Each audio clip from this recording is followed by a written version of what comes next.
ces nouveaux incidents surviennent au lendemain du fiasco de la Ligue des Champions entre le Real et Liverpool à Paris. Finale retardée de plus d'une demi-heure. Une gestion catastrophique du flux des spectateurs. Des supporters interdits d'entrer alors qu'ils étaient munis d'un billet. Et à l'inverse, certains sans billets qui ont pénétré dans le stade. Sur les 105 personnes interpellées, 39 ont fini en garde à vue. Il y a eu des violences, des vols. Et c'est un témoignage RMC que vous allez entendre à présent. Celui d'un policier qui était chargé du maintien de l'ordre samedi soir aux abords du Stade de France.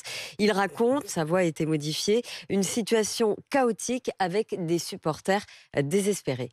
Des mouvements de foule, des violences qui partent dans tous les sens, ça a été très très compliqué. Des groupes de 20, de 30 personnes masquées, tout vêtues de noir, qui ont fait des vols arraches et sur tout le secteur du Stade de France. Et les personnes qui ont sauté les barrières, on n'est pas sur du supporter anglais. Tous supporters confondus ont été pris pour cible, agressés, violentés dans tous les sens. Les supporters qui ont été détroussés de tout portable, des grands-parents jusqu'aux enfants. C'était assez chaotique. On avait des supporters qui étaient désespérés. Depuis 15 ans, je n'ai jamais vu autant de vols violents sur un dispositif Stade de France. Ça a été phénoménal.